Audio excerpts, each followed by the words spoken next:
అత్తింటి వేధింపులు తట్టుకోలేక నవవధువు ఆత్మహత్య. ఈ బ్రేకింగ్ చూసే ముందు బిగ్ అప్డేట్ మీకోసం. హైదరాబాద్ మొత్తంలో ఉన్న బెస్ట్ ప్రాపర్టీస్ అన్నింటినీ ఒకే వేదిక మీదకి తీసుకొస్తుంది సుమన్ టీవీ. అక్టోబర్ 18, 19వ తేదీన హెచ్ఐసిసి నోవాటెల్లో జరిగే సుమన్ టీవీ ప్రాపర్టీ ఎక్స్పోలో best flats, villas, open plots, Deepavali offers and డిస్కౌంట్స్తో అందుబాటులోకి వచ్చాయి. మీరు విజిట్ చేసి ప్రతి గంటకి ఒక గోల్డ్ కాయిన్ కూడా గెలుచుకోవచ్చు.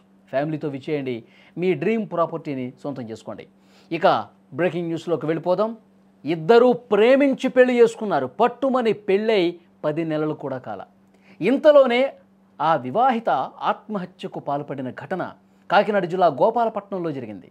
పెళ్ళై కేవలం 5 నెలలే అవుతోంది. వివాహిత ఫ్యాన్కి ఊరేసుకుని ఆత్మహత్య చేసుకోవడంతో మృతురాలి ఇంట్లో విషాద ఛాయలు అలముకున్నటువంటి పరిస్థితి.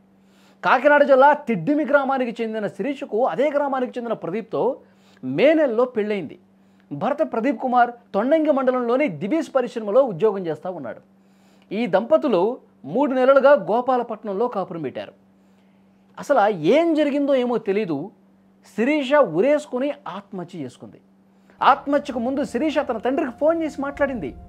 ఆ తర్వాత తండ్రి తిరిగి ఫోన్ చేసినా ఎలాంటి స్పందన లేదు. తల్లిదండ్రులు ఆందోళన చెందారు. వెంటనే గోపాలపట్నం చేరుకున్నారు. అప్పటికే శిరీష ఫ్యాన్కు వేలాడుతూ కనిపించింది. ఎంత దారుణం చూడండి.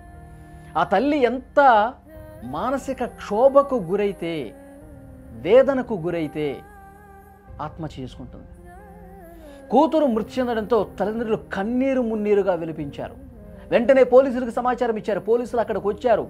మృతదేహాన్ని పోస్టుమార్టం నిమిత్తం ఆసుపత్రికి తీసుకెళ్లారు.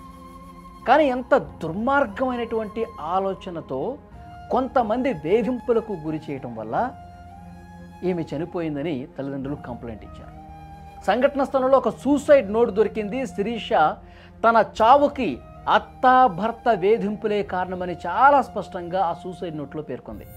భర్తపై తనకున్న ప్రేమను వ్యక్తం చేస్తూనే తాను చేసిన పనికి అతని కోపం అసహ్యంగా మారింది, అది నాకు చాలా బాధ కలిగిస్తోంది అని రాసింది. పోలీసులు ఇన్వెస్టిగేట్ చేస్తూ ఉన్నారు.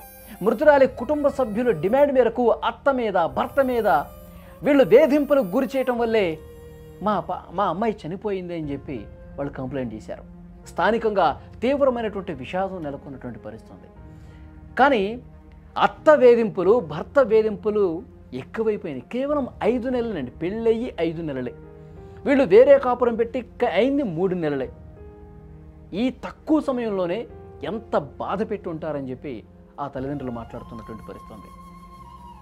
ఇంత దుర్మార్గంగా అంటే ఒక ఇంటికి మిమ్మల్ని నమ్మి ఒక ఆడపిల్ల వస్తే ఇప్పుడు ఈ అత్త కూడా ఒకప్పుడు కోడలే కదా. అంటే కొత్తగా మన ఇంటికి వచ్చినటువంటి ఆడపిల్లని ఎంత బాగా చూసుకోవాలి. ఇంత దుర్మార్గమైనటువంటి ఆలోచనలతో వరకట్న వేధింపులా లేకపోతే ఇంకొక వేధింపులా పక్కన పెట్టండి.